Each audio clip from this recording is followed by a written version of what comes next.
ವೀಕ್ಷಕರೇ ನಮಸ್ಕಾರ. ಪಶ್ಚಿಮ ಬಂಗಾಳದಲ್ಲಿ ಬಿಜೆಪಿ ಐತಿಹಾಸಿಕ ದಾಖಲೆ ಬರೆದಿದೆ. ಮಮತಾ ಬ್ಯಾನರ್ಜಿ ಅವರ 15 ವರ್ಷದ ಆಡಳಿತಕ್ಕೆ ಬ್ರೇಕ್ ಹಾಕುವ ಮೂಲಕ ಪಶ್ಚಿಮ ಬಂಗಾಳದಲ್ಲಿ ಬಿಜೆಪಿ ಮೊದಲ ಬಾರಿಗೆ ಬೀರಿದೆ.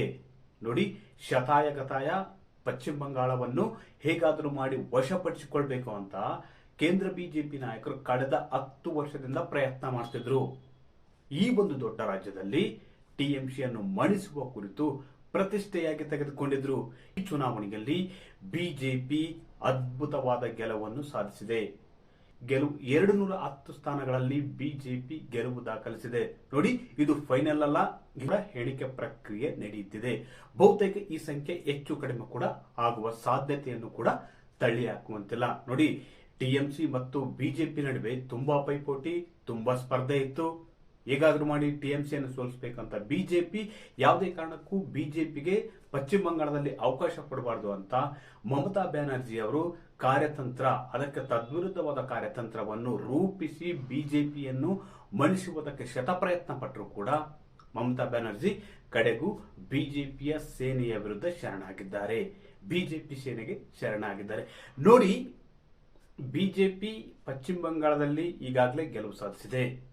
ಇಲ್ಲಿ ಕುತೂಹಲದ ಪ್ರಶ್ನೆ ಏನಪ್ಪಾ ಅಂದ್ರೆ, ಮುಂದಿನ ಮುಖ್ಯಮಂತ್ರಿ, ಪಶ್ಚಿಮ ಬಂಗಾಳದ ಮುಂದಿನ ಮುಖ್ಯಮಂತ್ರಿ ಯಾರಾಗ್ತಾರೆ, ಬಿಜೆಪಿಯ ಮುಖ್ಯಮಂತ್ರಿ ಯಾರಾಗ್ತಾರೆ ಎಂಬ ಪ್ರಶ್ನೆ ಹೆಚ್ಚು ಚರ್ಚೆಯಲ್ಲಿದೆ. ಹಾಗಾದ್ರೆ ಪಶ್ಚಿಮ ಬಂಗಾಳದ ಮುಂದಿನ ಮುಖ್ಯಮಂತ್ರಿ ಯಾರಾಗ್ತಾರೆ? ಸುವೇಂದು ಅಧಿಕಾರಿಗೆ ಪಟ್ಟ ಕಟ್ಟುತ್ತಾ ಬಿಜೆಪಿ ಹೈಕಮಾಂಡ್, ಇಲ್ಲವೇ ಮಹಿಳಾ ನಾಯಕಿಗೆ ಸಿಎಂ ಪಟ್ಟ ಕಟ್ಟುತ್ತಾ?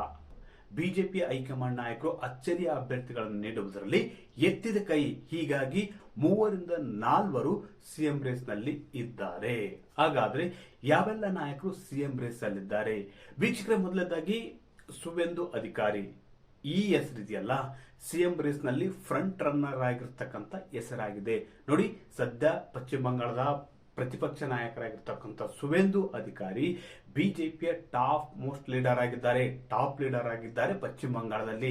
ಮತ್ತು 2026ರ ಚುನಾವಣೆಯಲ್ಲಿ ಪಕ್ಷ ಈ ಮಟ್ಟದ ಬಹುಮತ ಬರುವುದಕ್ಕೆ, ಅದೇ ರೀತಿ ದೊಡ್ಡ ಮಟ್ಟದ ಗೆಲುವು ಸಾಧಿಸುವುದಕ್ಕೆ ಸುವೇಂದು ಅಧಿಕಾರಿ ಅವರ ಶ್ರಮ ಕೂಡ ಇದೆ.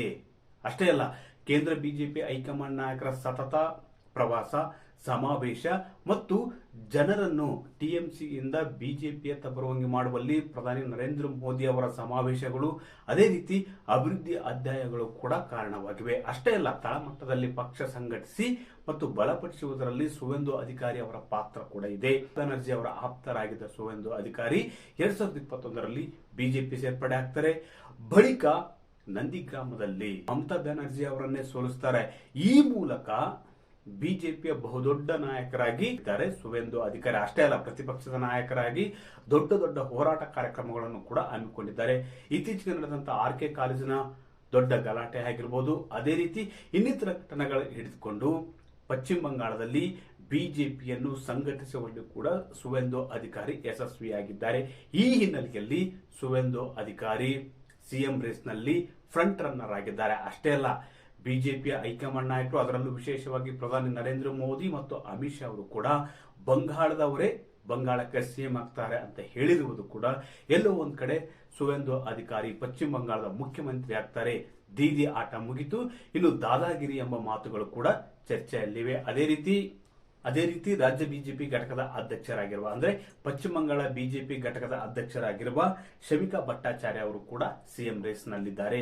ಪ್ರಸ್ತುತ ಅವರು ರಾಜ್ಯಸಭೆ ಎಂಪಿ ಆಗಿರ್ತಕ್ಕಂಥ ಶಮಿಕಾ ಭಟ್ಟಾಚಾರ್ಯ ಅವರು ಬಿಜೆಪಿಯ ಗೆಲುವಿಗೆ ಕೂಡ ಅವರದೇ ಆದ ಕೊಡುಗೆಯನ್ನು ನೀಡಿದ್ದಾರೆ. ಅಷ್ಟೇ ಅಲ್ಲ, ಮಹಿಳೆಗೆ ಮಣೆ ಹಾಕಿದ್ರು ಕೂಡ ಬಿಜೆಪಿ ಹೈಕಮಾಂಡ್ ನಾಯಕರು ಮಹಿಳೆಗೆ ಮಣೆ ಹಾಕಿದ್ರು ಕೂಡ ಅಚ್ಚರಿ ಪಡುವಂತಿಲ್ಲ. ನೋಡಿ, ಇಲ್ಲಿ ಈಗ 23 ರಾಜ್ಯಗಳಲ್ಲಿ ಬಿಜೆಪಿ ಅಧಿಕಾರದಲ್ಲಿದೆ.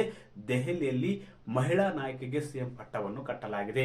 ಅದೇ ರೀತಿ ಪಶ್ಚಿಮ ಬಂಗಾಳದಲ್ಲಿ ಕೂಡ ಮಹಿಳಾ ನಾಯಕಿಗೆ ಪಟ್ಟ ಕಟ್ಟಿದ್ರು ಕೂಡ ಅಚ್ಚರಿ ಪಡಬೇಕಿಲ್ಲ. ಯಾಕಂದ್ರೆ ಮಮತಾ ಬ್ಯಾನರ್ಜಿ ಈಗಾಗಲೇ ಮಹಿಳಾ ಮುಖ್ಯಮಂತ್ರಿಯಾಗಿ 15 ವರ್ಷಗಳ ಕಾಲ ಪಶ್ಚಿಮ ಬಂಗಾಳದಲ್ಲಿ ಒಂದು ಆಡಳಿತ ನಡೆಸಿದ್ದಾರೆ. ಆದರೆ ಈ ಒಂದು ಅವಧಿಯಲ್ಲಿ ಯಾವುದೇ ಅಭಿವೃದ್ಧಿ ಆಗಿಲ್ಲ ಎಂಬುದು ಕೂಡ ಪಶ್ಚಿಮ ಬಂಗಾಳದ ಮತದಾರನ ತನ್ನ ಅಭಿಪ್ರಾಯವನ್ನು ಫಲಿತಾಂಶದ ಮೂಲಕ ತೋರ್ಪಡಿಸಿದ್ದಾನೆ. ಅದೇ ರೀತಿ ಸಿಎಂ ರೇಸ್ ನಲ್ಲಿ ಮತ್ತೆ ಇರತಕ್ಕಂಥ ನಾಯಕರಪ್ಪ ಅಂದ್ರೆ ದಿಲೀಪ್ ಘೋಷ್, ವೆಸ್ಟ್ ಬೆಂಗಾಲ್ನ ಚೀಫ್, ಅಂದ್ರೆ ಮಾಜಿ ಚೀಫ್ ಆಗಿರ್ತಕ್ಕಂಥ 2015ರಿಂದ 21ರವರೆಗೂ ಕೂಡ ಪಶ್ಚಿಮ ಬಂಗಾಳದ ಬಿಜೆಪಿ ಘಟಕದ ಅಧ್ಯಕ್ಷರಾಗಿದ್ದರು.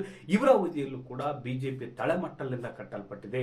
ಇವರ ಸಂಘಟನಾ ಶಕ್ತಿ ಕೂಡ ಬಿಜೆಪಿ ಹೈಕಮಾಂಡ್ ನಾಯಕರಿಗೆ ಹರಿವಿದೆ.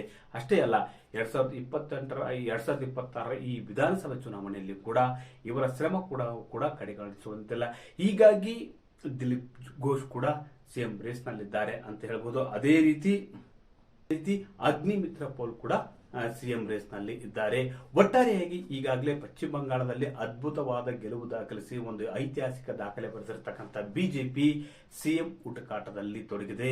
ಮುಂದಿನ ಸಿಎಂ ಅಂದ್ರೆ ಪಶ್ಚಿಮ ಬಂಗಾಳಕ್ಕೆ ಒಗ್ಗುವಂತಹ ಸಿಎಂ ಅನ್ನು ಹುಡುಕಾಟದಲ್ಲಿ ಬಿಜೆಪಿ ಹೈಕಮಾಂಡ್ ನಾಯಕರು ತೊಡಗಿದ್ದಾರೆ.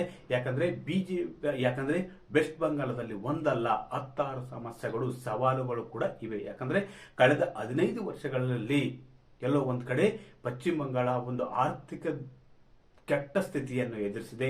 ಇದನ್ನು ಸರಿಪಡಿಸುವುದಲ್ಲದೆ ಗಡಿ ಸಮಸ್ಯೆ ಕೂಡ ಇದೆ. ಮುಂದಿನ ಪಶ್ಚಿಮ ಬಂಗಾಳದ ಸಿಎಂ ಯಾರಾಗ್ತಾರೆ ಎಂಬುದು ಕುತೂಹಲ. ಈ ಒಂದು ರೇಸ್ ನಲ್ಲಿ ಸುವೇಂದು ಅಧಿಕಾರಿ ಫ್ರಂಟ್ ರನ್ನರ್ ಕೂಡ ಆಗಿರುವುದು ವಿಶೇಷ. ವೀಕ್ಷಕರೇ, ಈ ಮಾಹಿತಿ ಇಷ್ಟವಾದಲ್ಲಿ ವಿಡಿಯೋ ಶೇರ್ ಮಾಡಿ, ಲೈಕ್ ಮಾಡಿ, ಕಮೆಂಟ್ ಮಾಡಿ.